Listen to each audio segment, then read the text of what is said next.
हाँ जी बच्चों, कैसे हैं आप सब लोग। तो अपना जो टॉपिक है नेक्स्ट वो है एनबीएफसी। एनबीएफसी बोले तो नॉन बैंकिंग फाइनेंशियल कंपनीज। अब आपके मन में एक क्वेश्चन जरूर आएगा कि सर जब बैंक्स अवेलेबल हैं तो एनबीएफसी की क्या रिक्वायरमेंट है। तो उसका आंसर देने से पहले मैं आपको एक क्वेश्चन पूछना चाहूँगा।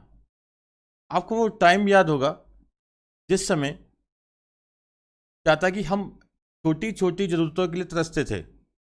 मान लीजिए हमें टीवी लेना है, एसी लेना है, वॉशिंग मशीन लेनी है, तो हम सोचते थे कब यार 30-40 हज़ार पे आएगा और कभी हम सामान ले पाएंगे। फिर आपको याद होगा हमने वो ज़रूरतें कैसे पूरी की। कुछ लोग तो पैसा इकट्ठा कर लेते थे तो सामान ले आते थे, बट बहुत सारे लोग जो चीज़ें सही वो ले नहीं पाते थे। फिर क्या है, बजाज फाइनेंस। आपको याद होगा बजाज फाइनेंस क्या है कि आपने जो भी लेना है किस्तों में लीजिए। कैमरा खरीदना है, वॉशिंग मशीन खरीदनी है, ठीक है, whatsoever you want to buy, यानी कि सीडी लोन जो है कंज्यूमर ड्यूरेबल लोन्स हैं, वॉशिंग मशीन्स हैं, टेलीविजन हैं, मोबाइल फ़ोन है, कुछ भी है। अब तो कपड़े भी किस्तों पे मिल जाते हैं, चप्पल जूते ऑनलाइन आप बाय कर सकते हो, whatever you want to buy. आपको क्या है कि ईएमआईज हो जाती हैं उसकी। तो बजाज फाइनेंस क्या चीज़ है? बजाज फाइनेंस एक एनबीएफसी है, नॉन बैंकिंग फाइनेंशियल कंपनी है। आपको याद होगा पहले क्या होता था कि अगर हमने घर में गोल्ड रखा हुआ है, सोना है हमारे पास घर में, हमें पैसों की जरूरत पड़ गई on the spot, we don't have money, तो हम क्या करते थे, अपने गोल्ड बेच के आ जाते थे। गोल्ड बेच के आते थे और पैसे जो मिलते थे, ठीक है, या हम किसी लाले के पास गोल्ड रखते थे, ब्याज ज़्यादा होता था, तो ब्याज चुकता करते करते करते हमारा हमारा गोल्ड ही चला जाता था, हमारा गोल्ड ही चला जाता था। ठीक है, फिर ये मुथूट फाइनेंस आई कि आपको 10 हज़ार का लोन भी चाहिए, आपको वो लोन मिल जाएगा। 50 हज़ार का चाहिए, 50 हज़ार का मिल जाएगा, ठीक है, सस्ती दरों पे, सस्ते रेट ऑफ इंटरेस्ट पे, है कि नहीं। तो उसके अलावा क्या है, माइक्रो फाइनेंस एनबीएफसीज है, जो गांवों में बैठे लोग हैं, शहरों में बैठे जो निचले तबके के लोग हैं, उनको पैसे चाहिए, तो क्या है कि जो माइक्रो फाइनेंस एनबीएफसीज हैं उनको लोन मुहैया करवाती है, 10 हज़ार का, 20 हज़ार का, 25 हज़ार का, 50 हज़ार का, तो वो लोन मुहैया करवाती है उन्हें। What are that are also NBFCs, non banking financial companies, ठीक है, एनबीएफसीज। अब एनबीएफसीज खाली ये नहीं कि जो छोटे छोटे लोग हैं, ठीक है, जिनका पैसे कम है, उनके ही रिक्वायरमेंट्स पूरी करती है। बड़े कामों के लिए ये पर्टिकुलर सेक्टर को पुश करना होता है। गवर्नमेंट को क्या है कि किसी पर्टिकुलर सेक्टर, इकॉनमी में, एक अर्थव्यवस्था में एक पर्टिकुलर सेक्टर को पुश देना चाहती है, तो उसके लिए एनबीएफसी का सहारा लिया जाता है। जैसे एसेट फाइनेंस एनबीएफसीज है, इंफ्रास्ट्रक्चर फाइनेंस एनबीएफसीज है। तो वो क्या है, एसेट फाइनेंस कंपनीज, यानी है क्या है, एनबीएफसी जो है वो लोन देती है केवल एसेट की फाइनेंसिंग के लिए। वो हम पढ़ेंगे कैसे होता है, ठीक है, एसेट की फाइनेंसिंग के लिए लोन देती है।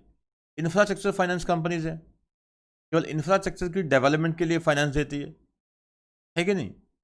तो यानी कि एनबीएफसीज हैं, उनका मेन काम क्या है, इकॉनमी में लोगों को लोन की अवेलेबिलिटी प्रोवाइड करना, लोन को अवेलेबल करवाना। आप कहेंगे सर बैंक्स हैं तो हैं ऑलरेडी, देखिए बैंक्स के ऊपर और बहुत बर्डन है, करंट अकाउंट, सेविंग अकाउंट, लोगों की पेंशंस डिस्ट्रीब्यूट करना, 36 तरह के पंगे क्या हैं कि बैंकों पे डाले होते हैं। गवर्नमेंट ने 100 प्रकार के क्या हैं कि पंगे बैंक्स के ऊपर डाल रखे होते हैं। तो बैंक्स क्या हैं, जो मेजर एक टारगेट है, इकॉनमी को ऊपर ले जाना जो टारगेट होता है हर एक गवर्नमेंट का, तो उसको ऊपर ले जाने के लिए क्या है कि हर एक तबके तक क्या है कि पैसे की अवेलेबिलिटी होनी बहुत ज़रूरी है। जब तक पैसा निचले तबके तक नहीं जाएगा, जब तक पैसा निचले तबके तक नहीं पहुंचेगा, तो देश तरक्की कर ही नहीं सकता। ठीक है, भला जीडीपी जितनी मर्जी ऊपर चली जाए, ठीक है, देश की ग्रोथ जितनी मर्जी ऊपर चली जाए, बट हमारे देश का अगर एक तबका बिल्कुल गरीब रह गया, तो ग्रोथ का बेनिफिट मिला ही नहीं, तो ऐसी ग्रोथ का फ़ायदा क्या है।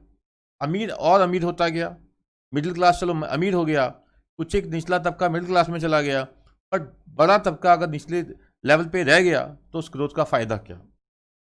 ठीक है, तो मकसद यही था एनबीएफसी का कि जो लोन्स की अवेलेबिलिटी है वो आखिर तक लेके जाना, लोगों तक क्या है कि लोन्स को मुहैया करवाना, ये एनबीएफसी की क्या है, जो रिक्वायरमेंट थी उसको इस तरीके से पूरा किया गया।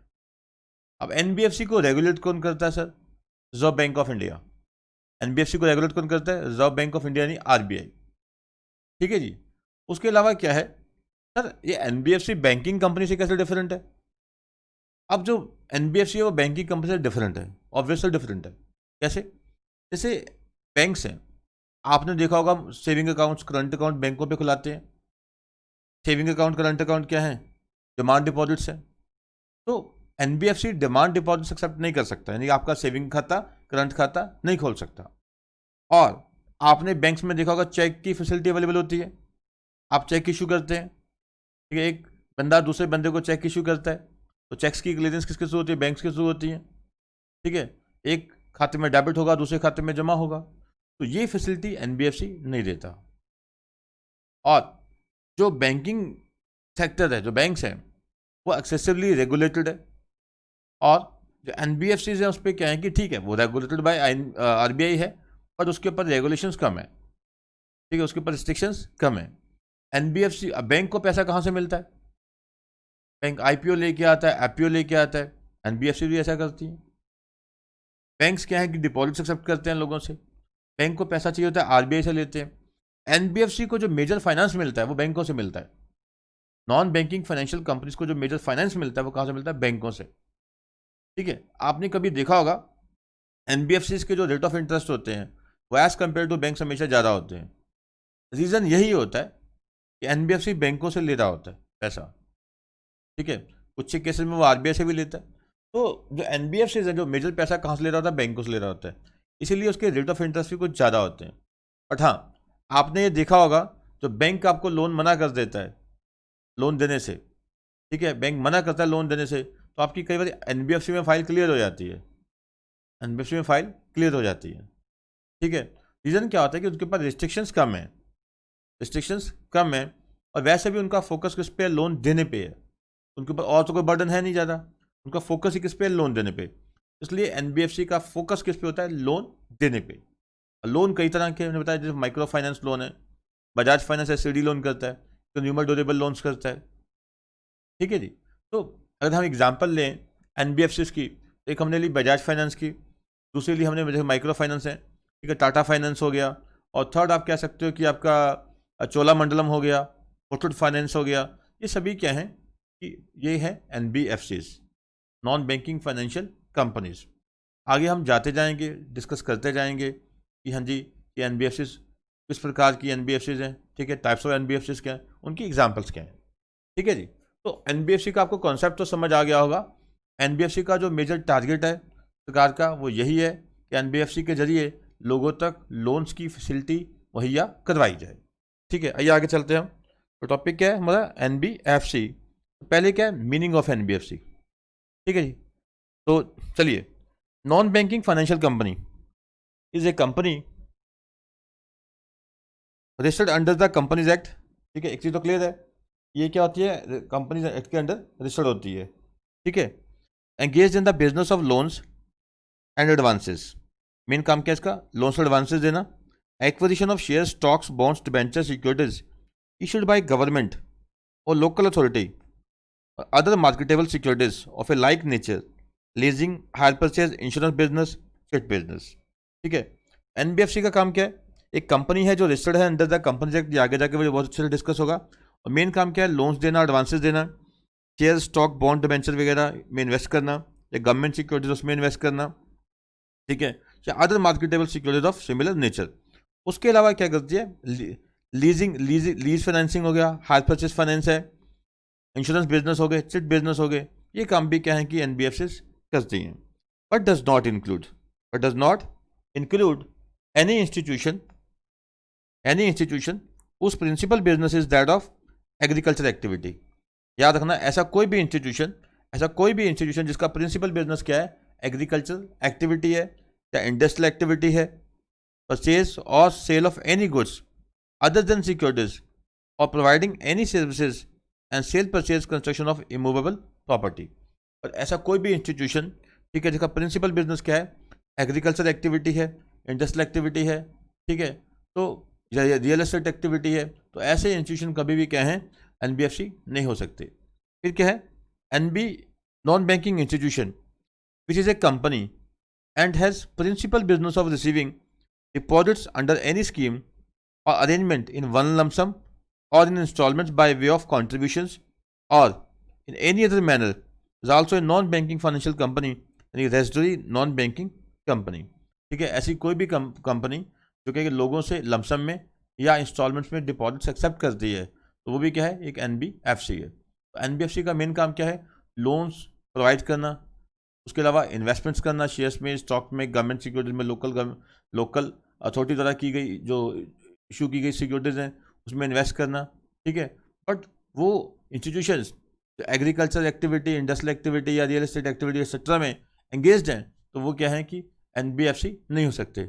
उसके अलावा क्या है, कोई भी बैंकिंग इंस्टीट्यूशन जो लोगों से क्या है कि लमसम में या इंस्टॉलमेंट्स में क्या है डिपॉजिट्स एक्सेप्ट करता है तो वो भी क्या है, नॉन बैंकिंग फाइनेंशियल कंपनी ही कहलाएगा। और सबसे बड़ी बात क्या है, ये कंपनीज एक्ट के अंडर रजिस्टर्ड होनी चाहिए।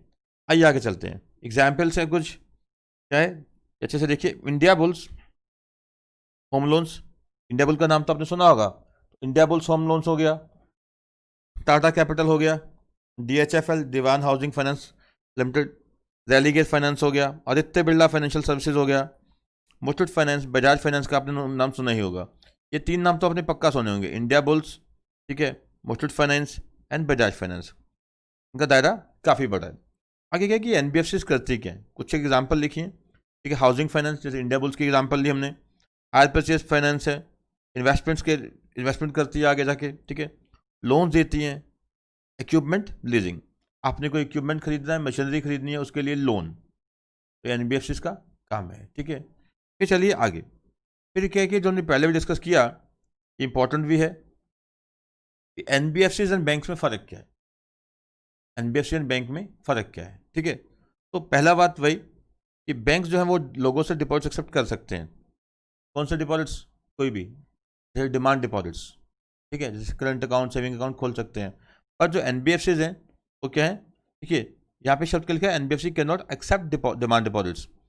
जो कंपनीज एक्ट के तहत डिपॉजिट्स होते हैं सेक्शन 73 वाले, ठीक है, मेंबर से डिपॉजिट्स लेना या पब्लिक से डिपॉजिट्स एक्सेप्ट करना, वो तो हो सकते हैं। बट क्या है कि जो डिमांड डिपॉजिट्स यानी कि करंट अकाउंट, सेविंग अकाउंट, ठीक है, तो आपका करंट अकाउंट है या सेविंग अकाउंट है, वो ये नहीं खोल सकती। ठीक है, वो क्या है, ये नहीं खोल सकता।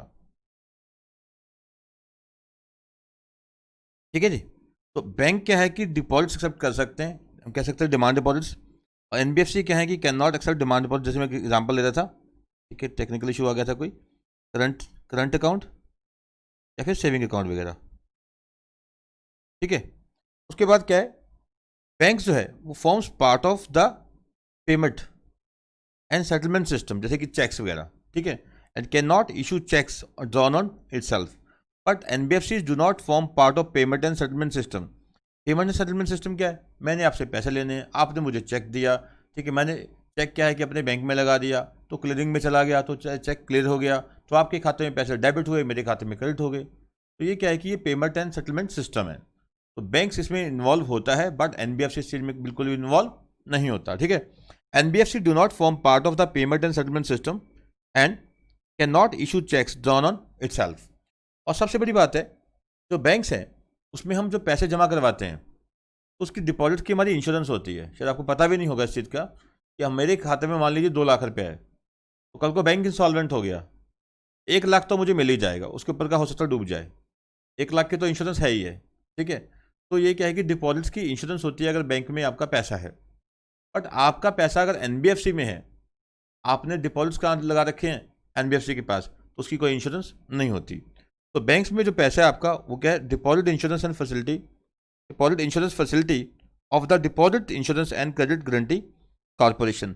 ये क्या है, ये आरबीआई की सब्सिडरी कंपनी है। रिजर्व बैंक ऑफ इंडिया की ये क्या है, एक सब्सिडरी कंपनी है, क्या है, deposit insurance and credit guarantee corporation. ठीक है, deposit insurance facility is available to the depositor of banks के जरिए, आरबीआई की सब्सिडरी कंपनी के जरिए। नेक्स्ट है deposit insurance facility of deposit insurance and credit guarantee corporation is not available to the depositors of NBFC. जो व्यक्ति क्या है कि एनबीएफसी में पैसा जमा करवाएगा, ठीक है, उसके पैसे क्या है, सिक्योर नहीं है, डूब सकते हैं कि वहाँ पे कोई इंश्योरेंस नहीं होती। ठीक है, क्योंकि एनबीएफसी डूबेगी तो 1 लाख मिल भी जाएगा आपको, कौन सी बड़ी बात है। 5 लाख खड़ा है, 10 लाख खड़ा है वहाँ पे, तो 10 लाख का 10 लाख डूब गया। अगर बैंक में डूबेगा तो ज़्यादा से ज़्यादा, ठीक है, मिलेगा कितना, 1 लाख ही मिलेगा, बाकी तो वहाँ भी डूबेगा। क्लियर है। तो एक तो चेक की फैसिलिटी होगी, वो बैंक में होती है, एनबीएफसी में ये चीज़ें नहीं होती, वो पेमेंट एंड क्लियरेंस सिस्टम का पार्ट नहीं बनता है एनबीएफसी। आप जो डिमांड डिपॉजिट्स अकाउंट्स हैं, जैसे करंट अकाउंट है, सेविंग अकाउंट है, वो क्या है बैंक में खुलवा सकते हैं, बट वो आप एनबीएफसी में नहीं खुलवा सकते। और आपका जो पैसा बैंक में जमा होता है उसमें क्या है कि 1 लाख रुपए तक की इंश्योरेंस होती है, बट क्या है कि एनबीएफसी के पास जो आपका पैसा होता है उसकी कोई इंश्योरेंस नहीं होती। नेक्स्ट चलिए, नेक्स्ट क्या है बेटा, regulated by Reserve bank of India. अब RBI has been given the power to regulate the non banking financial companies. ठीक है, देखिए जो एनबीएफसी है, first of all it has to be registered under the companies Act. पहले Companies act 1956 था, अब क्या हो गया कंपनीज एक्ट 2013, तो 2013 से पहले है, it must have been registered under the companies act 1956। अब जो 2003 के 13 के बाद आई हैं, तो 2013 के बाद आई हैं, it must be registered under the companies act 2013।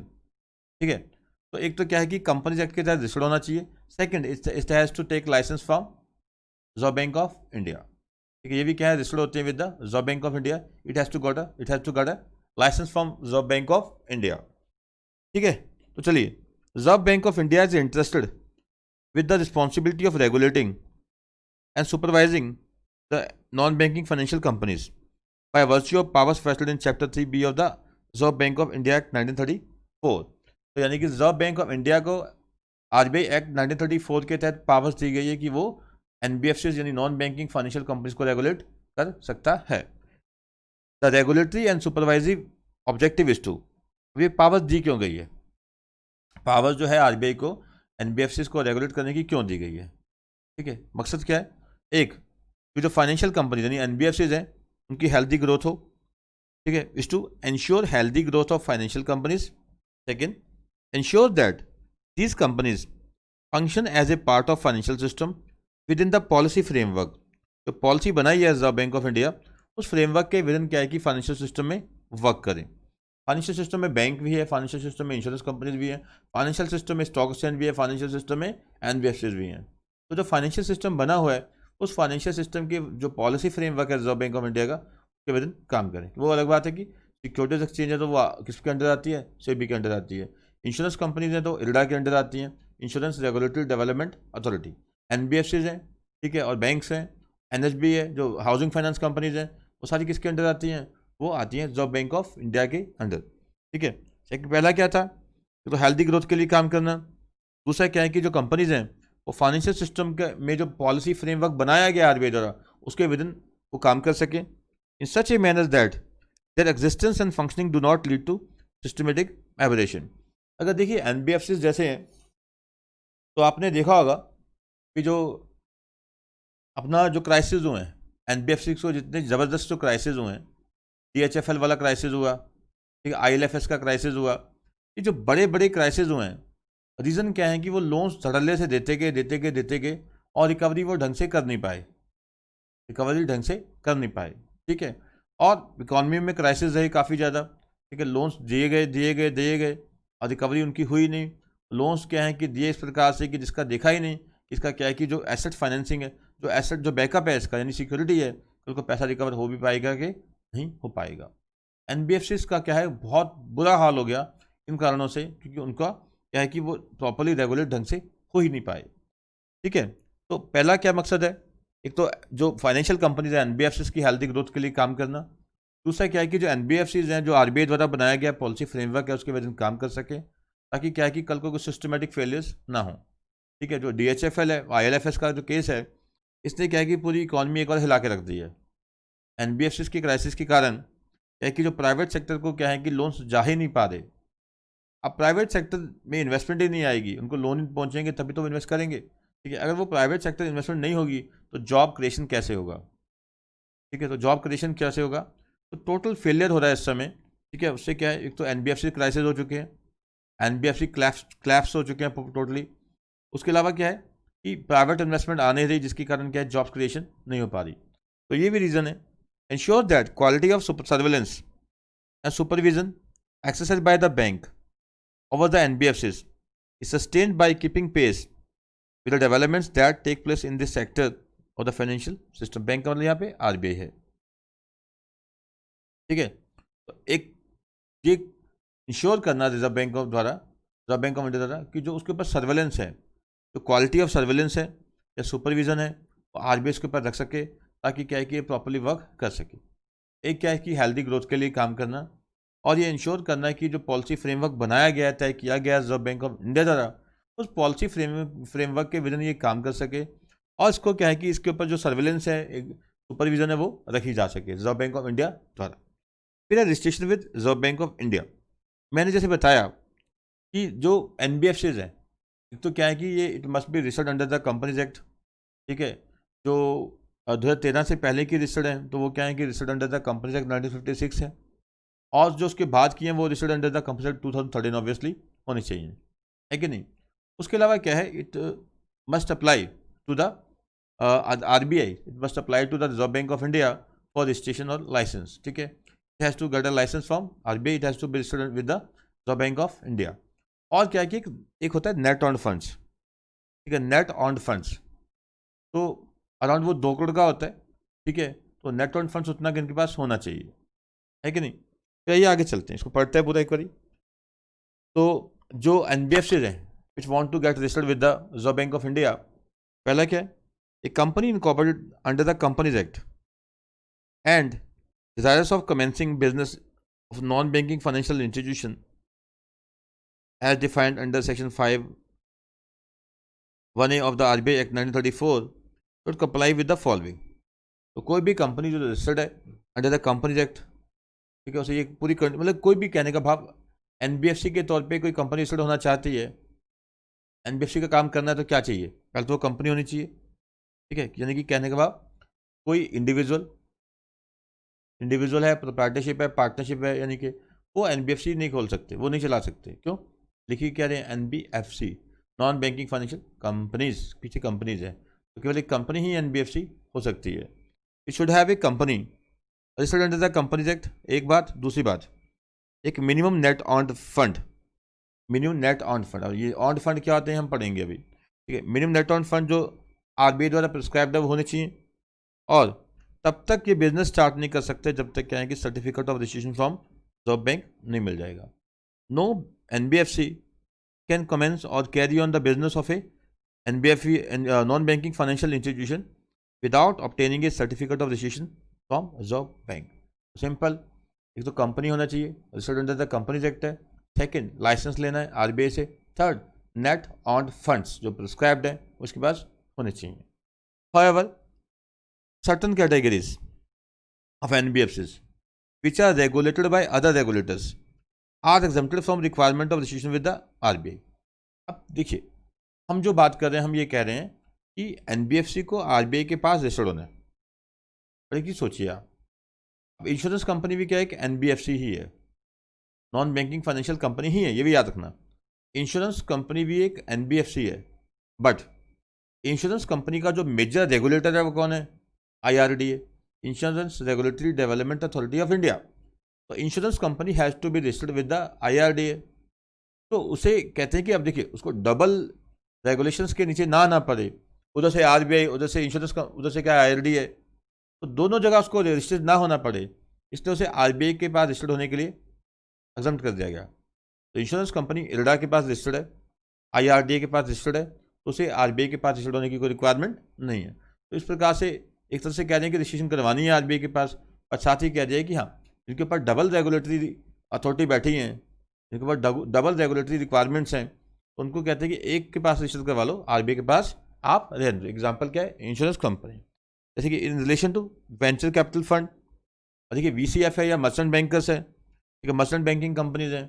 अब ये तो किसके पास है, SEBI के अंडर है, वेंचर कैपिटल फंड है, तो याद होगा AIF कैटेगरी 1 है, AIF कैटेगरी 2 है, AIF कैटेगरी 3 है, ऑल्टरनेटिव इन्वेस्टमेंट फंड।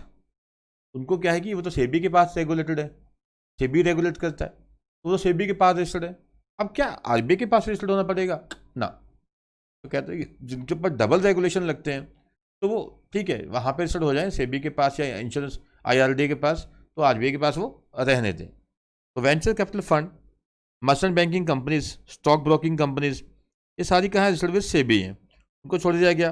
अब इंश्योरेंस कंपनी है वो कहाँ रजिस्टर्ड है, रेरा के पास है, उनको छोड़ दिया गया। निधि कंपनीज है वो registered under the companies act है। सिट कंपनीज हैं, ठीक है, वो भी ठीक है।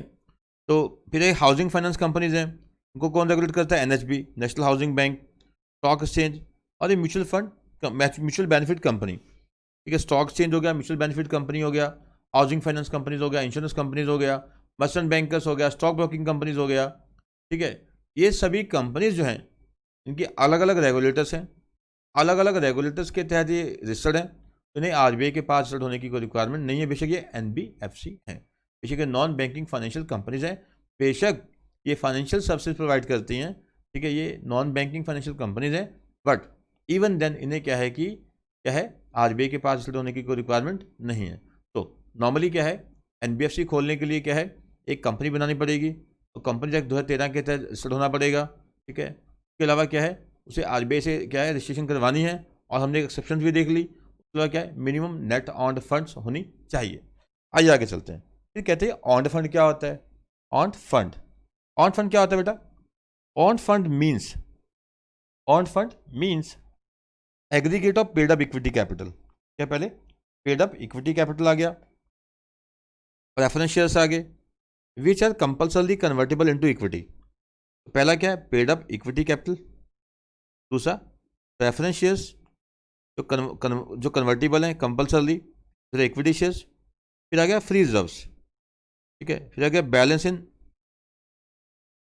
सिक्योरिटी, शेयर प्रीमियम लिखा है वो सिक्योरिटी प्रीमियम अकाउंट हो गया, ठीक है, and capital reserves representing surplus arising out of sales proceeds of assets.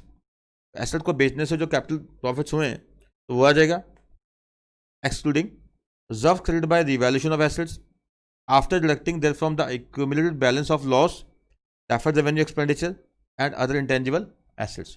तो क्या क्या आया देखिए, एक तो आ गया आपका paid up equity capital, paid up equity share capital, फिर क्या है जो compulsorily convertible, compulsorily convertible preference share, ठीक है, फिर क्या आ गया आपका रिजर्व्स आ गए,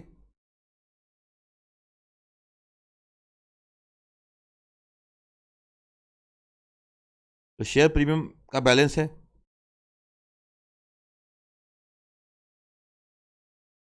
वो भी आ जाएगा, ठीक है। उसके अलावा जो कैपिटल रिजर्व्स हैं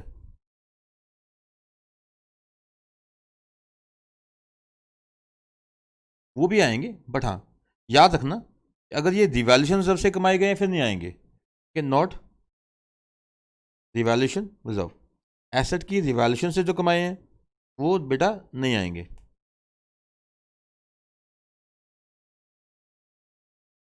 ठीक है। फिर कहते हैं कि इसमें से माइनस क्या क्या करेंगे, कोई लॉसेज हैं, लॉसेज हैं, डेफर्ड एक्सपेंडिचर हैं, डेफर्ड एक्सपेंडिचर हैं, ठीक है, या फिर क्या इंटेंजिबल एसेट्स हैं,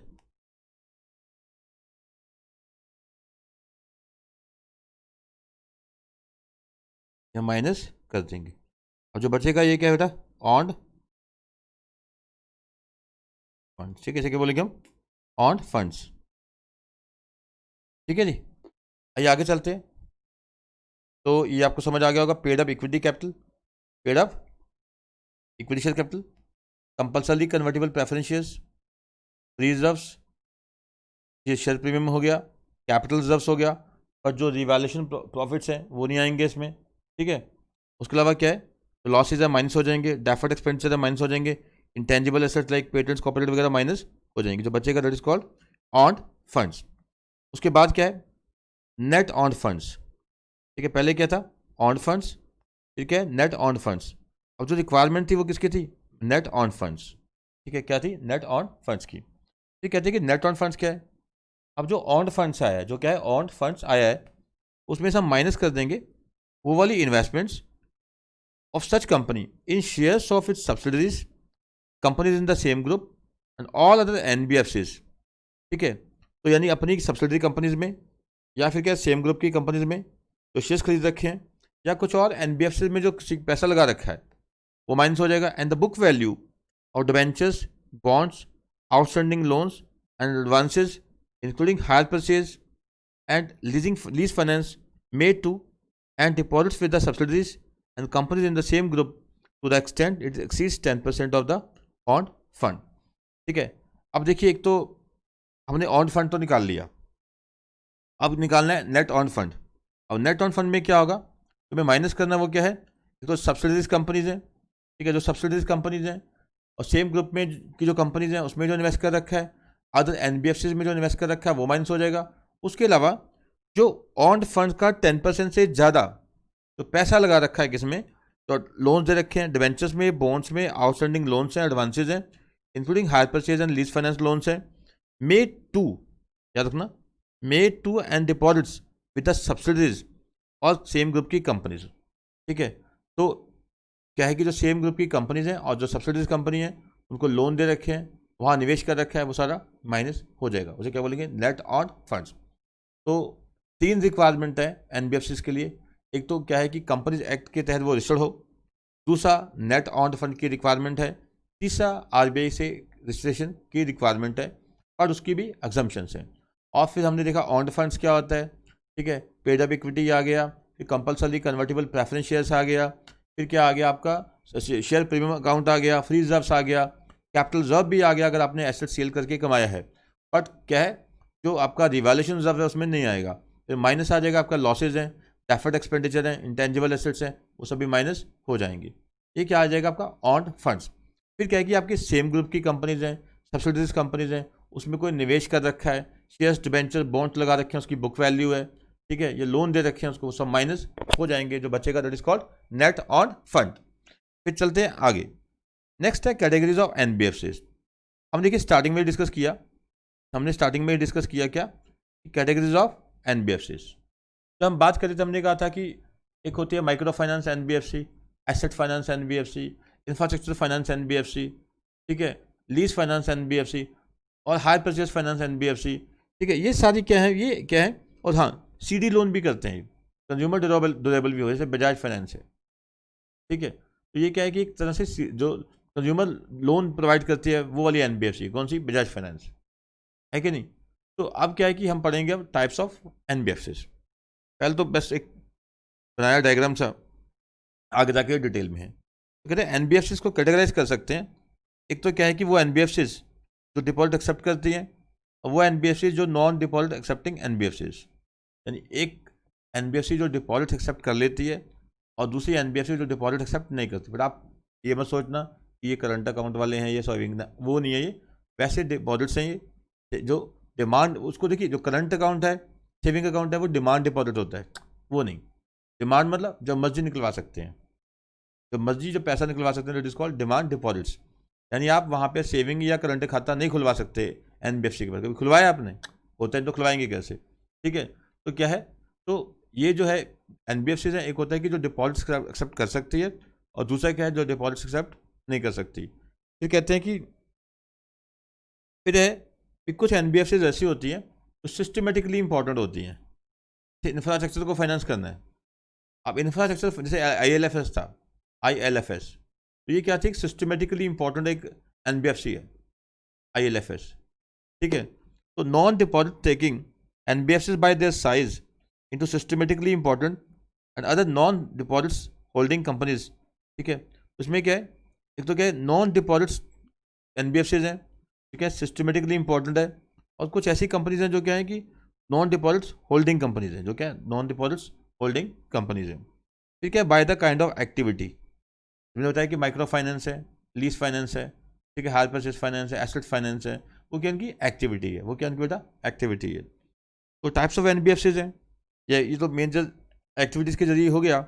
एसेट फाइनेंस कंपनी होगी, इन्वेस्टमेंट कंपनी होगी, लोन कंपनी होगी जो खाली लोन देती है, इंफ्रास्ट्रक्चर फाइनेंस कंपनी है, systematically important core investment company है। सिस्टमेटिकली सब डिस्कस करेंगे बेटा, टेंशन न लेना। Systematically important core investment company हो गई, infrastructure debt fund, non banking financial company होगी, क्या है, infrastructure debt fund, non banking financial company. फिर क्या है कि non banking financial company, micro financial institution हो गए, ठीक है, माइक्रो फाइनेंसिंग करती है जो छोटे छोटे loans. NBFC factor, NBFC factors, RTA type हो गए, दलाल type. Mortgage guarantee companies, NBFC non operative financial holding companies. तो ये टाइप्स ऑफ क्या है कंपनीज है, on the basis of activities हैं ये सारे, on the basis of activities. फिर चलते हैं step by step. Asset finance company क्या चीज़ है? देखिए, इसका जो प्रिंसिपल बिजनेस है वो लोन देना है किस काम के लिए? जो फिजिकल एसेट्स हैं तो किस काम आती हैं? प्रोडक्टिविटी और प्रोडक्टिव या इकोनॉमिक एक्टिविटी में काम आती है। वो लोन जैसे मशीन के लिए लोन दे दिया, बड़ी बड़ी मशीन्स हैं, 50-50 लाख की मशीन्स हैं, तो मशीन फाइनेंस के लिए लोन देती है, एक एनबीएफसी ऐसी है। तो वो क्या है? Asset finance company. अब देश को तरक्की करनी है, प्रोडक्शन या मैन्युफैक्चरिंग सेक्टर को आगे बढ़ावा देना है, तो उनको क्या है कि फंड्स की ऑब्वियसली अवेलेबिलिटी चाहिए। तो फंड्स जो अवेलेबल करवाने हैं हमें उन्हें, ठीक है, वो क्या है? एक ऐसी कंपनी जो केवल क्या है कि एसेट्स को फाइनेंस करती हैं। और एसेट्स का मतलब यहाँ पे ऐसी एसेट जो क्या है प्रोडक्शन में काम आती है, जिसका क्या है प्रोडक्टिव कैपेसिटी, तो प्रोडक्टिविटी बढ़ाती है, ठीक है, जो इकोनॉमिक एक्टिविटी करती है, ऐसी कोई मशीनरी वगैरह जैसे मान लीजिए, तो उसके फाइनेंसिंग में ये काम आती है, ठीक है। इसका काम क्या है? लोन देना। An asset finance company is a company which is a financial institution carrying on principal business. अब मेन यह याद रखना है, प्रिंसिपल बिजनेस क्या है इसका? फाइनेंसिंग ऑफ फिजिकल, सॉरी क्या है? Financing of physical assets supporting productive and economic activity, ठीक है। फिजिकल एसेट्स को बाय करने में सहायता करती है, लोन देती है उसके लिए, ठीक है, जिससे क्या इकोनॉमिक एक्टिविटी या प्रोडक्टिविटी बढ़ सके।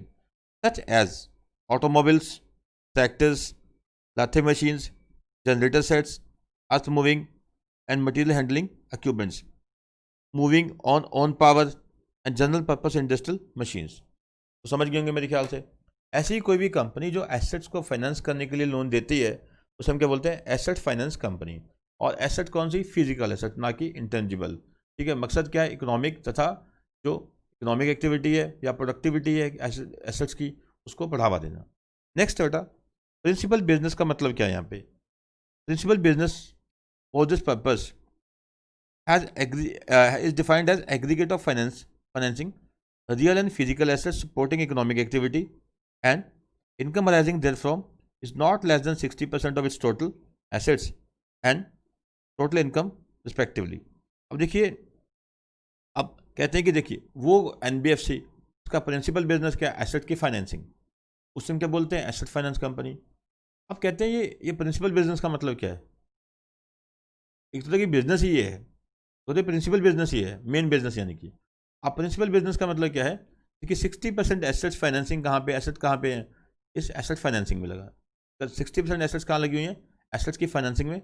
और जिसकी एटलीस्ट 60% इनकम कहाँ से आ रही है? एसेट की फाइनेंसिंग से, उसे क्या बोलेंगे? Asset finance company. 60% एसेट्स, ठीक है, कहाँ लगी हैं? फिजिकल एसेट्स में, इस लोन पे।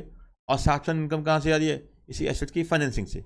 उस कंपनी को क्या बोलेंगे हम? Asset finance company. एग्जाम्पल्स दे रखे हैं बेटा मैंने, ठीक है, आपके मॉड्यूल में तो नहीं है ये, तो ये एग्जाम्पल्स है हमारे पास। अरमान फाइनेंशियल सर्विसेज लिमिटेड है, एक Jaya Lakshmi credit company limited, इसको आपको याद रखने की जरूरत नहीं है, नॉलेज के लिए केवल। Khushbu Auto Finance Limited, Nalin Lease Finance Limited. आप देख ही रहे हैं, तो जैसे इसका तो नाम ही ऐसे है, ये ऑटो फाइनेंसिंग में लगी हुई है, ये लीज फाइनेंस करती है। चीज़े फाइनेंस लिमिटेड हो गया, अग्रवाल फिजिकल प्राइवेट लिमिटेड। ये सारी कंपनी क्या है? एसेट फाइनेंसिंग में लगी हुई हैं, एसेट्स की फाइनेंसिंग में लगी हुई हैं। नेक्स्ट है इन्वेस्टमेंट कंपनी। तो देखिए, एज द नेम सजेस्ट, इसका तो प्रिंसिपल बिजनेस ही क्या है? सिक्योरिटीज में इन्वेस्ट करना। प्रिंसिपल बिजनेस क्या है इसका? सिक्योरिटीज में इन्वेस्ट करना। Investment company means any company which is a financial institution carrying on as its principal business the acquisition of securities. एक ऐसी कंपनी का प्रिंसिपल बिजनेस ही क्या है? एक्विजिशन ऑफ सिक्योरिटीज, उसे हम क्या बोलेंगे? इन्वेस्टमेंट कंपनी, ठीक है। नेक्स्ट है लोन कंपनी। लोन कंपनी, देखिए, अब जो एसेट फाइनेंसिंग करी तो वो भी तो एक तरह की लोन कंपनी ही थी, बट पता क्या है? उसका जो प्रिंसिपल बिजनेस है वो क्या है? Providing of finance whereby making loans और एडवांसेस और अदरवाइज फॉर एनी एक्टिविटी। अब asset finance company loan company में क्या फ़र्क है? एसेट फाइनेंस कंपनी भी लोन दे रही थी लोन कंपनी भी लोन दे रही है, बट एसेट फाइनेंस कंपनी का जो मेजर बिजनेस था वो एसेट की फाइनेंसिंग थी। उसकी 60% एसेट्स और 60% इनकम कहाँ से आ रही थी? एसेट्स की फाइनेंसिंग से। एसेट्स का मतलब क्या था? जो इकोनॉमिक एक्टिविटी या प्रोडक्टिविटी में लगी हुई एसेट्स, जैसे कि ऑटोमोबाइल्स हो गया, ट्रैक्टर्स हो गया, अर्थ मूवर हो गया, ठीक है। पर इसका तो क्या है? Any activity. लोन कंपनी क्या है? एनी एक्टिविटी अदर देन देखिए, other than it's on but does not include N asset finance company. Asset finance company भी एक लोन कंपनी, वो एक मैंने बताया वो क्या है कि 60% फाइनेंस कहाँ पे है उसका, एसेट्स का है, वो एसेट की फाइनेंसिंग में है, ठीक है। और 60% इनकम कहाँ से आ रही है? एसेट्स की फाइनेंसिंग से। और देखिए, एक ऐसी कंपनी जो अपना ही माल बेचती है, मान लीजिए हीरो साइकिल्स है, हीरो मोटोकॉप्स लगाते हैं, हीरो वाले अपनी बाइक बेचते हैं और अपनी बाइक को खुद ही फाइनेंस करते हैं, अपनी बाइक को खुद ही फाइनेंस करते हैं, तो उसे हम लोन कंपनी नहीं बोल सकते। अपनी बाइक पे खुद ही लोन दे रहे हैं तो उसे क्या है कि लोन कंपनी नहीं बोलेंगे, उसे हम लोन कंपनी नहीं बोलेंगे, ठीक है। तो और लोन कंपनी में क्या है? एसेट फाइनेंस कंपनी नहीं आती, क्योंकि एसेट फाइनेंस कंपनी डिफरेंट है, लोन कंपनी डिफरेंट है, ठीक है। कल को डिफरेंस आ सकता है, आपसे पूछ सकते हैं कि distinguish between asset finance company and loan company, ठीक है। लोन कंपनी जो है एनबीएफसी है, उसका काम तो क्या है? एनी एक्टिविटी के लिए लोन देना, and it does not include loan given for its on activity, ठीक है। प्लस क्या है? Does not include asset finance company. और एसेट फाइनेंस कंपनी क्या है? जो लोन देती है, फाइनेंसिंग करती है एसेट्स की, फिजिकल एसेट्स की। फिजिकल एसेट्स वो वाली जो क्या है कि जो प्रोडक्टिविटी में और इकोनॉमिक एक्टिविटी में जो सहायक हैं, और जिसकी 60% इनकम एटलीस्ट कहाँ से आती है? एसेट्स की फाइनेंसिंग से। आइए नेक्स्ट चलते हैं। नेक्स्ट है इंफ्रास्ट्रक्चर फाइनेंस कंपनी। अब देखिए, एल फाइनेंस है, last and top. L finance क्या चीज़ है? Infrastructure finance company. ये पैसा देती किस काम के लिए है? इंफ्रास्ट्रक्चर के डेवलपमेंट के लिए। इंफ्रास्ट्रक्चर प्रोजेक्ट्स हैं, सड़कें बनाना, रेल बनाना, ठीक है। तो इंफ्रास्ट्रक्चर की डेवलपमेंट के लिए जो कंपनीज लोन देती हैं, ठीक है, तो उसे क्या बोलते हैं? Infrastructure finance company. अब इसकी कंडीशंस क्या है? Infrastructure finance company is a non banking finance company which deploys at least 75% of its total assets in the infrastructure loans, ठीक है। वो कंपनी जिसका एटलीस्ट 75% लोन कहाँ जा रहे हैं? इंफ्रास्ट्रक्चर लोन्स में, ठीक है। एसेट्स का, अपनी एसेट्स का, टोटल एसेट्स का एटलीस्ट 75% किसको देते हैं? इंफ्रास्ट्रक्चर की फाइनेंसिंग में। फिर कहते हैं जिसका नेट ऑन फंड्स कितना है? At least 300 crore. Net on funds at least 300 crore. और मेन जो एक्टिविटी है वो क्या है? इंफ्रास्ट्रक्चर के लिए लोन देना, यानी अपनी एसेट्स का टोटल का एटलीस्ट 75% किसके लिए दिया हुआ है? इंफ्रास्ट्रक्चर लोन के लिए। और जिसकी जो रेटिंग करवा रखी है, क्रेडिट रेटिंग करवा रखी है, ए है या उसके इक्वलेंट है, ठीक है। Capital to risk assets ratio, CRAR, capital to risk जो एसेट रेशो है वो कितनी होनी चाहिए? एटलीस्ट 15%। क्लियर हो गया? तो एक तो क्या है कि जिसका जो फाइनेंसिंग कर रखी है, जो इंफ्रास्ट्रक्चर के लिए फाइनेंस करते हैं, तो अपनी टोटल एसेट्स का एटलीस्ट 75% ये क्या है? फाइनेंस करते हैं। नेट ऑन फंड्स जो है वो एटलीस्ट 300 करोड़ हैं, और जो CRAR है वो कितनी है? 15%। और जो रेटिंग आई है उसकी A या उससे ऊपर आनी चाहिए, ठीक है। फिर चलते हैं आगे। तो हमने जो अब तक किया, पहला था कि हमारा एसेट फाइनेंस कंपनी, ठीक है, जो एसेट जो क्या है लोन देती है, क्या है? एसेट्स की फाइनेंसिंग के लिए, यानी कि फिजिकल एसेट्स के लिए, ठीक है। Economic activity, physical economic activity या प्रोडक्टिविटी है वो बढ़ सके, ठीक है। फिर सेकंड हमने किया इन्वेस्टमेंट कंपनी, ये तो पैसा ही कहाँ लगाती है? सिक्योरिटीज़ में। फिर हमने किया लोन कंपनी, ये भी लोन देती है बट किसी भी सेक्टर के लिए, तो एनी पर्पस, ठीक है। ये क्या है? Loan company. एनी पर्पस के लिए लोन दिया, that is called loan company. Clear? किसी पर्पस के लिए लोन दिया उसे क्या बोलेंगे हम? लोन कंपनी बोल देंगे। अब उसके बाद क्या आएगा? फिर कहते हैं कि इंफ्रास्ट्रक्चर फाइनेंस कंपनी है जो अपनी टोटल एसेट्स का एटलीस्ट 75% दे रही है किस काम के लिए? इंफ्रास्ट्रक्चर फाइनेंस के लिए। और जो नेट ऑन फंड्स हैं वो क्या है? एटलीस्ट 300 करोड़ हैं। और उसकी जो रेटिंग है वो क्या है? A या उससे ऊपर वाली है। और उसकी जो CRAR है, रेशो है, वो एटलीस्ट 15% है। नेक्स्ट है बेटा systematically important core investment companies, ठीक है। अब क्या है? कोर इन्वेस्टमेंट्स, अब पूछेंगे सर कोर इन्वेस्टमेंट कंपनीज क्या है? तो पर्टिकुलरली काम ही क्या है जिसका इन्वेस्टमेंट करना, उसको क्या बोलेंगे? Core investment company. इसको एक बार रीड करते हैं, इसका हम एनालिसिस करेंगे। ठीक है, तो CIC कोर इन्वेस्टमेंट कंपनी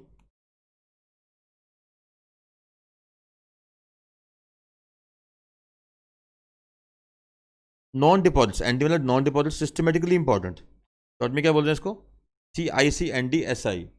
तो core investment company non deposits systematically important is a NBFC। ये क्या है? नॉन बैंकिंग फाइनेंशियल कंपनी है। Carrying on the business of acquisition of shares and securities is satisfied the following conditions. पहला क्या है?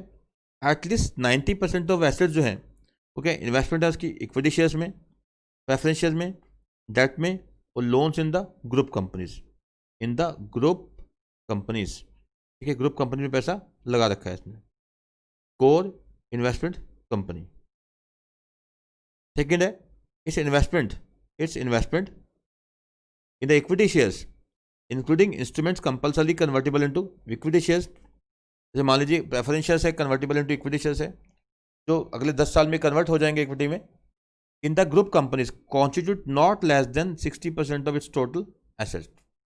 पहले तो कह रहे हैं कि टोटल एसेट्स का 90% क्या है? इक्विटी में, प्रेफरेंस शेयर में, डेट में, लोन में लगा हो जो ग्रुप कंपनीज के। उस 90 में से मतलब एटलीस्ट 60% किस में होना चाहिए? इक्विटी की फॉर्म में होना चाहिए।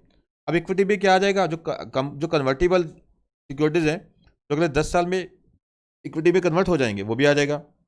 It does not trade in its investments in shares, debt और loans in group companies except to block sale for the purpose of dilution और इन्वेस्टमेंट्स। यानी अपने जो सिक्योरिटीज हैं उसमें ट्रेडिंग नहीं करता। हाँ, बेच सकता है ब्लॉक ट्रेड, यानी कि लमसम में किसी को सेल कर दिया, अपना स्टेक डायल्यूट कर दें, जैसे 20% स्टेक किसी को बेच दिया, वो चलेगा। It does not carry on any other financial activity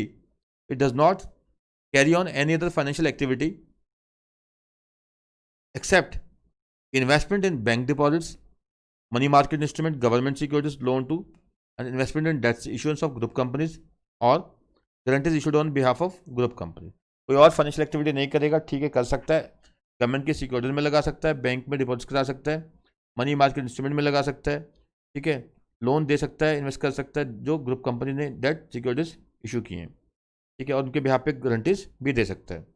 और एसेट का जो साइज़ है वो 100 CR या उससे ज़्यादा, 100 करोड़ या उससे ज़्यादा है। और इट जो पब्लिक से फंड्स एक्सेप्ट कर सकता है, बट वो सेविंग और करंट वाले नहीं चलेगा। देखिए, अब कुल मिला के जो core investment company systematically important जो कंपनीज हैं, ठीक है, जो क्या है, अब देखिए इसको कैसे याद रखेंगे। मान लीजिए एक कंपनी है ABC लिमिटेड, इसकी आगे काफ़ी सारी कंपनीज हैं, ठीक है, काफ़ी सारी कंपनी ग्रुप कंपनीज हैं। अब ये वाली जो फाइनेंस, ये कंपनी क्या है, अपनी मेजर ग्रुप कंपनीज में ही फाइनेंस करती है। इन ग्रुप कंपनीज के ही क्या है, शेयर्स हैं, ग्रुप कंपनीज क्या है, शेयर्स हैं, रेफरेंस शेयर्स हैं या डिबेंचर्स हैं, ठीक है, उनको लोन दे दिया, इसमें पैसा इसका लगा हुआ है, ठीक है। तो अपनी जो टोटल एसेट्स हैं इनकी क्या है बेटा, टोटल एसेट्स, तो टोटल एसेट्स का एटलीस्ट 90% क्या है, अपनी ग्रुप कंपनीज की जो शेयर्स हैं, वे मान लीजिए ग्रुप कंपनी कौन सी है, ABC। तो ग्रुप कंपनीज की जो शेयर्स हैं, प्रेफरेंस शेयर्स हैं, डिबेंचर्स हैं, लोन्स हैं, ठीक है, इनमें क्या है कि एटलीस्ट टोटल एसेट्स का 90% लगा हुआ है इनका, क्लियर। और जो इक्विटी शेयर्स हैं, और क्या है, जो ये शेयर्स मतलब इक्विटी शेयर्स लिखा था मैंने, और क्या है, इक्विटी शेयर्स है, और वो वाले सिक्योरिटीज जो क्या है कि कल को कन्वर्ट हो जाएंगे किसमें, इक्विटी शेयर्स में, अगले 10 साल के अंदर। इनमें जो निवेश है इसका, ठीक है, जो इस कंपनी का जो निवेश है तो अपनी ग्रुप कंपनीज में, ठीक है, वो कितना होना चाहिए, एटलीस्ट टोटल एसेट्स का 60%। टोटल एसेट्स का क्या है, एटलीस्ट 60%, ठीक है। तो ये तो बेसिक कंडीशन समझ आ गई आपको। एक तो क्या है कि कोर इन्वेस्टमेंट कंपनी जो है वो क्या है कि जो अपनी ग्रुप कंपनीज में क्या है वो पैसा लगाती है, जिसके जरिए इक्विटी हो गया, प्रेफरेंस शेयर्स हो गया, या उनको लोन देती है या उनमें डेट सिक्योरिटीज खरीदती है। और इसमें जो निवेश है वो क्या है कि टोटल एसेट्स का एटलीस्ट 90% होना चाहिए। और क्या है, और सेकंड चीज़ ये है कि जो शेयर इक्विटी शेयर्स हैं या ऐसी सिक्योरिटीज जो कल को इक्विटी में कन्वर्ट हो जाएंगी अगले 10 साल के अंदर, उसमें निवेश टोटल एसेट्स का एटलीस्ट 60% होना चाहिए।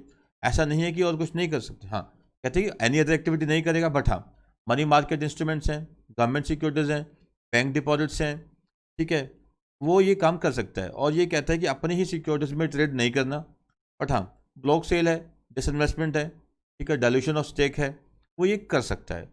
और जो नेट ऑन फंड्स हैं वो एटलीस्ट कितना है 100 करोड़ या उससे ज़्यादा होना चाहिए, ठीक है।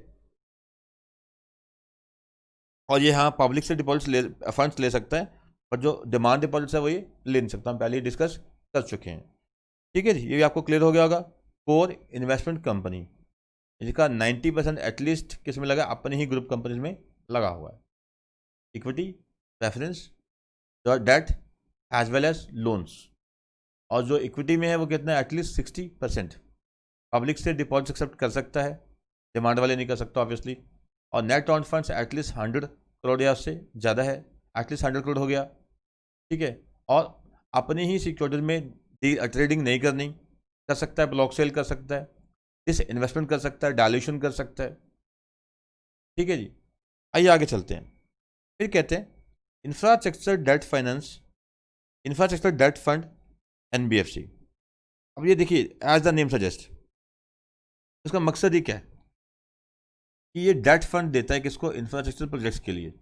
वो कंपनी जो इंफ्रास्ट्रक्चर में इन्वॉल्व हैं, इंफ्रास्ट्रक्चर डेवलपमेंट में इन्वॉल्व हैं, उनको क्या फंडिंग करना है, इस कंपनी का एनबीएफसी का काम है। क्या कहते हैं, आईडीएफ यानी infrastructure debt fund NBFC is a company registered as NBFC to facilitate the flow of long term debt into the infrastructure projects. तो लंबे वक्त के जो लोन्स होते हैं, ठीक है, तो जो जिसका जेस्टेशन पीरियड लंबा होता है, बनने में ही 5-5 10-10 साल लग जाते हैं। जैसे वैष्णो देवी का पुल बना, ठीक है, वो जो जैसे आपको याद होगा पहले ट्रेन जो जाती थी हमारी वो जम्मू तक जाया करती थी, कटरा नहीं जाती थी, फिर जम्मू से लेके कटरा रेल लिंक बनाया गया।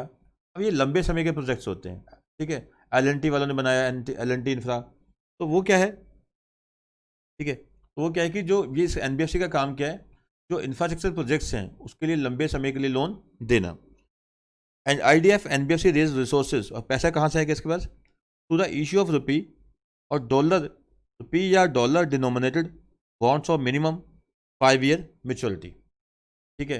अब बॉन्ड्स इश्यू करता है कि नहीं, अब वो क्या है कि उसकी जो हो सकता है वो रुपी में डिनोमिनेट हो सकता है वो डॉलर्स में डिनोमिनेट हो, और जो मिनिमम मेच्योरिटी है वो 5 साल की होनी चाहिए।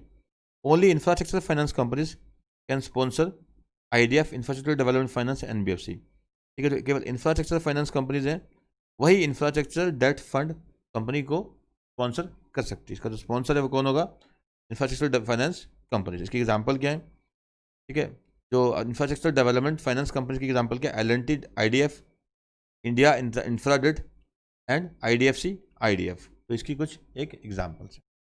नेक्स्ट है बेटा माइक्रो फाइनेंस इंस्टीट्यूशन। अब माइक्रो फाइनेंस इंस्टीट्यूशन कौन से हैं, जो छोटे छोटे, माइक्रो का मतलब क्या है, सूक्ष्म, ठीक है, तो छोटे छोटे रोजगार हैं, ठीक है, उन लोगों को उन काम के लिए क्या है, उस रोजगार के लिए क्या है, फंडिंग मुहैया करवाना। ऐसी कंपनी जो माइक्रो फाइनेंसिंग करती है उसे क्या बोलते हैं, micro finance NBFC, micro finance NBFC. तो बोलते हैं NBFC MFI, NBFC micro finance institution is a non deposit taking NBFC having not less than 85% of its assets in the nature of qualifying assets. qualifying assets, qualifying assets क्या होती हैं कि जो loan देने हैं इन लोगों ने, जिस प्रकार के लोन देने हैं उसे क्या बोलेंगे, क्वालिफाइंग एसेट्स। एटलीस्ट 85% जो इसका एसेट्स का तो लगा हो वो क्वालिफाइंग एसेट मतलब माइक्रो फाइनेंस टाइप के लोन्स में लगा हो। अब कहते हैं कि देखिए loan disbursed by NBFC MFI to a borrower with a rural house hold income not exceeding 1 lakh और urban and semi urban house hold income not exceeding to be 1,60,000, ठीक है। तो लोन जो देते हैं ये उन्हीं को लोन देते हैं जिसमें अगर वो रूरल एरिया में है तो उसकी इनकम कितनी है सालाना, महीने की नहीं है भाई, सालाना है, ठीक है। तो माइक्रो किस बात का रहेगा, तो एनुअल इनकम कितनी है रूरल एरिया में, 1 लाख और अगर वो अर्बन या सेमी अर्बन एरिया में रहता है कि एनुअल इनकम कितनी है 1,60,000, तभी उसको लोन देना है। उससे ज़्यादा इनकम एनुअल तो लोन उसको नहीं देना। और लोन जो देना है वो छोटा सा ये लोन, फर्स्ट टाइम में कितना देना उसको 50,000, बाद में कितना दे सकते हैं मैक्सिमम ₹1,00,000 का। ठीक है, तो छोटे छोटे लोन्स हैं। मेन है कि देखिए निचले तबके की, एक पान बेचने वाला है, एक रेड़ी लगाने वाला है। हमारे देश में क्या है कि जो अधिकतम रोजगार है वो क्या है कि छोटे लेवल का रोजगार है। मैक्सिमम जो एम्प्लॉयमेंट होती है वो क्या है, माइक्रो सेक्टर है। ठीक है, जो माइक्रो जो छोटे लेवल की कंपनी, रिटेल सेक्टर जिसको हम बोलते हैं, रिटेल सेक्टर है या माइक्रो सेक्टर पे ही क्या है ज़्यादा से ज़्यादा रोजगार होता है, जिसे हम बोलते हैं अनऑर्गेनाइज सेक्टर। हमारे देश में जो जॉब्स के क्राइसिस हुए हैं, तो इतनी ज़्यादा अनएम्प्लॉयमेंट हो चुकी है, उसका मकसद ही क्या है, नोटबंदी। क्योंकि हमारे देश में क्या है कि ज़्यादातर जो लोग जुड़े हुए हैं वो जुड़े ही क्या है कि छोटे लेवल के लोग हैं, पैसा कम है, रोजगार छोटे हैं। अब वो सारा उनका काम ही किस पे था, कैश पे। जब वो कैश निकला बाजार से, मार्केट से जब कैश निकला, तो उनका कारोबार बिल्कुल क्राइसिस में चला गया। और जो बड़ी बड़ी बातें की जा रही थी कि हाँ भी जो पैसे वाले लोग हैं वो रोएंगे, ठीक है, रोए होंगे ऑब्वियसली कुछ ना कुछ लोग जो गलत काम किए होंगे, ठीक है, बट लोग जो बड़ी कंपनीज उनका तो काम ही किस में था, ठीक है, उसका तो काम किस में था, बाय चेक्स वगैरह, पक्की पेमेंटें होती हैं, पैसा उनका प्रॉपर्टीज में लगा होता है कि नहीं, पक्की पेमेंटें होती हैं, यानी कि चेक बाय पेमेंट होती हैं, ऑनलाइन पेमेंट्स हैं, तो उनको दिक्कत नहीं आई। बट जो बेचारा निचला तबके वाला बंदा था, जिसने कुछ गलत काम करना ही नहीं था, ना कर रहा था, ठीक है, ना करने की उसकी बात थी, ठीक है, वो मारा बीच में गया। चले, एक तो क्या है, 85% एसेट्स जो लगी हैं, इसका पैसा लगा है, वो क्वालिफाइंग एसेट्स में है। लोन जो देना है उसी व्यक्ति को देना है। अगर वो रूरल एरिया में है तो उसकी एनुअल इनकम लाख से ऊपर नहीं होनी चाहिए। अर्बन या सेमी अर्बन एरिया में तो उसकी एनुअल इनकम 1,60,000 से ऊपर नहीं होनी चाहिए। और लोन की जो अमाउंट है वो फर्स्ट साइकिल में 50,000 से ज़्यादा ना हो और सब्सिक्वेंट साइकिल में 1,00,000 से ज़्यादा ना हो। ये कहते हैं कि total indebtedness of the borrower does not exceed 1,00,000। कुल मिलाकर टोटल लोन, जैसे कहने की फर्स्ट साइकिल में 50, नेक्स्ट में टोटल कितना कर सकते हैं, लाख, तो टोटल कितना देंगे एक बंदे को, लाख। ठीक है, tenure of the loan not to be less than 24 months, कम से कम कितने महीने का होगा, 24 महीने का। ठीक है, for loan amount in excess of ₹15,000 with pre में पेमेंट विदाउट, अगर वो एडवांस पे करना चाहता है उसको कोई एक्स्ट्रा पेनल्टी नहीं लगाई जाएगी। तो मतलब 50,000 का लोन लिया, 50 एडवांस दे वापस दे दिया जल्दी, उसने ऊपर कोई पेनल्टी नहीं लगाई जाएगी। Loan to be extended without collateral, ये बहुत अच्छी बात है, उसे कोई सिक्योरिटी नहीं रखी जाएगी। मेन दिक्कत है बेचारे को 10,000 का 20,000 का लोन दिया, उससे बेचारे गरीब आदमी से सिक्योरिटी मांग रहे हैं, अगला वो भी नहीं दे पाया तो क्या। ठीक है, फिर कहते हैं aggregate amount of loans given for income generation is not less than 50% और टोटल लोन्स गिवन बाय जो माइक्रो फाइनेंस इंस्टीट्यूशन हैं। अब कहते हैं इनकम जनरेशन के लिए, इनकम जनरेशन क्या है, तो कारोबार बंदा कर रहा है, ठीक है, कारोबार से पैसा कमाएगा। इस प्रकार जो कारोबार से पैसा कमाएगा उस तरह के लोगों को जो लोन देने हैं, तो इनकी जो एसेट्स हैं, जो टोटल लोन्स हैं, का 50% ऐसे लोगों को जाना चाहिए। Loan is repayable on weekly, fortnightly और monthly instalments at the choice of borrower. चाहे वो साप्ताहिक तौर पे कर सकता है, चाहे फोर्टनाइटली आफ्टर 15 डेज, चाहे वो मंथली पे कर सकता है। ठीक है, ये बोरर की ऑप्शन है, धक्का उसके साथ नहीं। बहुत अच्छा टॉपिक थे बेटा। तो माइक्रो फाइनेंस में क्या आएगा, एटलीस्ट 85% जो एसेट्स हैं, एटलीस्ट 85% जो एसेट्स हैं, ठीक है, वो किस में लगी होनी चाहिए, क्वालिफाइंग एसेट्स यानी माइक्रो फाइनेंस में लगाना चाहिए। और उसमें से क्या है, आप कहते हैं कि देखिए एक व्यक्ति जिसको लोन देना है, अगर वो रूरल एरिया में है उसकी सालाना इनकम लाख से ऊपर नहीं होनी चाहिए। अगर वो अर्बन या सेमी अर्बन एरिया में है तो उसकी सालाना इनकम क्या है, 1,60,000 से ऊपर नहीं होनी चाहिए। एक व्यक्ति को फर्स्ट टाइम में लोन देना है वो 50,000 से ऊपर नहीं देना, और सेकेंड टाइम थर्ड टाइम मतलब मैक्सिमम कितना देना है, ₹1,00,000 देना है। ठीक है, उसके अलावा क्या टोटल ₹1,00,000 का ही होगा। और उसके अलावा क्या है, लास्ट पॉइंट जो है, वो पेमेंट देना चाहे एडवांस दे सकता है, कोई पेनल्टी उस पर नहीं लगाई जाएगी। और पेमेंट देना चाहे तो वीकली दे सकता है, फोर्टनाइटली दे सकता है, या फिर वो मंथली भुगतान भी कर सकता है। और कहते हैं कि जो लोन देना है वो बिना किसी सिक्योरिटी के देना है। लोन जो देना है वो क्या है, बिना किसी सिक्योरिटी के देना है। ठीक है, नेक्स्ट है एनबीएफसी फैक्टर। एनबीएफसी क्या है, एनबीएफसी फैक्टर्स क्या बोलते हैं, NBFC factor is a non deposit taking NBFC, deposits नहीं लेती। Engage in the principal business, principal business क्या है, principal business of factoring, factoring the financial assets in the factoring business to constitute at least 50% of its total assets and its income derived from factoring, business should not be less than 50% of its gross total income. तो देखिए, पहली बात क्या है, जिसका core business ही क्या है, factoring का है, और उसकी एसेट्स का एटलीस्ट 50% किस में लगा है, फैक्टरिंग के काम में लगा है, और जो इनकम आ रही है वो किस में से आ रही है, फैक्टरिंग में से आ रही है, एटलीस्ट 50%। तीन चीज़ें होगी, बिजनेस फैक्टरिंग का, कोर बिजनेस फैक्टरिंग का, एटलीस्ट टोटल एसेट्स का 50% फैक्टरिंग बिजनेस में, थर्ड, और एटलीस्ट 50% इनकम कहाँ से आ रही है, फैक्टरिंग बिजनेस। सर फैक्टरिंग बताओ तो सही क्या होता है। आपको याद होगा कि जैसे +1 में हमने पढ़ा बिल ऑफ एक्सचेंज वाला, मैंने आपको सामान बेचा, आपने मुझे क्या दे दिया, बिल ऑफ एक्सचेंज दे दिया। मेरे पास, मेरे लिए वो BR है, आपके लिए क्या है, BP है, बिल पेबल है आपके लिए। मेरे पास क्या है, वो बिल रिसीवेबल। मैं बैंक के पास गया, मैंने डिस्काउंट करवाया और मेरे को पैसा आ गया, और जब ड्यू डेट आई आपने वो बैंक को पे कर दिया। क्लियर। अब देखिए फैक्टरिंग में क्या होता है, वही सेम चीज़, मैंने आपको माल बेचा, आपको बिल रेज कर दिया, आपके साथ एग्रीमेंट ये हुआ कि you will make me the payment after 3 months, आप मुझे 3 महीने के बाद भुगतान करेंगे, आपसे बात हो गई। आप 3 महीने के बाद क्या है, मुझे भुगतान करेंगे, आपसे मेरी बात हो चुकी है। अब मुझे पैसे अभी चाहिए, तो मैं जाता हूँ फैक्टर के पास। फैक्टर क्या है, ये NBFC दलाल टाइप, यानी कि फैक्टर के पास गया, मैंने कहा देखिए मेरे पास ये 10 लाख के बिल हैं, 10 लाख मुझे पेमेंट लेनी है इस बंदे से, तो मुझे आप 10 लाख क्या है, जितना आपने काटना है कमीशन अपनी काटिए एज पर द एग्रीमेंट, और मुझे बाकी पैसे दे दो, मुझे चाहिए जल्दी, अभी चाहिए। तो NBFC चेक करता है आपका क्रेडिट प्रोफाइल क्या है, ये आपने मुझसे सामान खरीदा है, तो जो बोरोवर है उसका क्रेडिट प्रोफाइल चेक करेगा, क्रेडिट हिस्ट्री चेक करेगा, हाँ ये बंदा कौन है, कंपनी कौन है, ये पैसे पहले दे भी रही है कि नहीं दे रही है अच्छे से, कल को पैसे दे भी देगी नहीं देगी। तो आपकी क्रेडिट हिस्ट्री चेक करने के बाद, आपका प्रोफाइल पूरा चेक करने के बाद, वो क्या है, NBFC मुझे पैसे दे देगा। 10 लाख का लोन था, मान लीजिए 5% काटा उन्होंने, तो मुझे 9.5 लाख दे दिया। अब 3 महीने के बाद वो पैसे किससे रिकवर करेगा, आपसे। अब ये फैक्टरिंग कई प्रकार की होती है, डिस्क्लोज फैक्टरिंग होती है, अनडिस्क्लोज फैक्टरिंग होती है। अगर आपको, यानी कि जो जिसने पैसे देने हैं, अगर आपको बता दिया जाता है स्टार्टिंग में कि फैक्टरिंग हो रही है, तो ये डिस्क्लोज फैक्टरिंग है। अगर आपको जानकारी ही नहीं है कि फैक्टरिंग हुई है, तो ये अनडिस्क्लोज फैक्टरिंग है। ठीक है। नेक्स्ट है मॉर्गेज गारंटी कंपनीज। अब मॉर्गेज क्या होता है, जो रियल एस्टेट एसेट्स हैं, मैंने अपनी प्रॉपर्टी गिरवी रखी, उसके बदले मुझे लोन मिल गया। ठीक है, तो ये क्या है, मॉर्गेज गारंटी कंपनीज। ये है financial institution for which at least 90% of business turnover is mortgage guarantee business, या 90% ग्रोस टोटल इनकम कहाँ से आ रही है, मॉर्गेज गारंटी बिजनेस से। एंड नेट ऑन फंड कितने हैं, 100 करोड़, यानी कि 90% क्या है, 90% एसेट मॉर्गेज गारंटी में लगी हुई है, और 90% इनकम मॉर्गेज गारंटी बिजनेस से ही आ रही है, और जो नेट ऑन फंड्स हैं वो कितने, 100 करोड़ के हैं। क्लियर। नेक्स्ट है, लास्ट एक क्या है, पढ़ते हैं कि NBFC non operative financial holding company. Non operative financial holding company, यानी जो ऑपरेशंस नहीं कर रही, बिजनेस नहीं कर रही, जस्ट एक होल्डिंग कंपनी बनी हुई है, जैसे डोरमेंट कंपनी। तो कंपनियों में कॉन्सेप्ट पड़ा डोरमेंट कंपनी, तो जैसे एक होल्डिंग कंपनी बनी हुई है, अपने नीचे एक कंपनी है, उसमें इसने पैसा लगा रखा है, ये सब्सिडरी कंपनी बनी हुई है।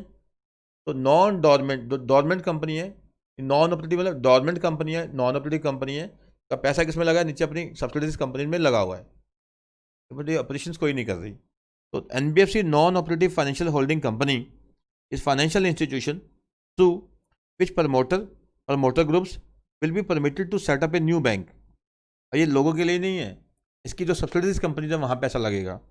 इसे wholly owned non operative financial holding company which will hold banks as well as all other financial services companies regulated by RBI, other financial sector regulators to the extent permissible under the applicable regulatory prescriptions। तो पैसा किसका लगा है, promoters का, promoter groups का। ठीक है, और क्या है, will be permitted to set up a new bank, और एक नया बैंक स्टार्ट करना, जो आगे क्या है, यानी कि ये क्या है, नॉन ऑपरेटिव होल्डिंग कंपनी बनाई, पैसा प्रमोटर का या प्रमोटर ग्रुप का लगा, आगे वो पैसा जो गया, आगे नई कंपनी बनाई, जो यानी कि न्यू बैंक बनाया, तो आगे क्या है, अपना कारोबार करेगा। तो ये था फर्स्ट पार्ट हमारा।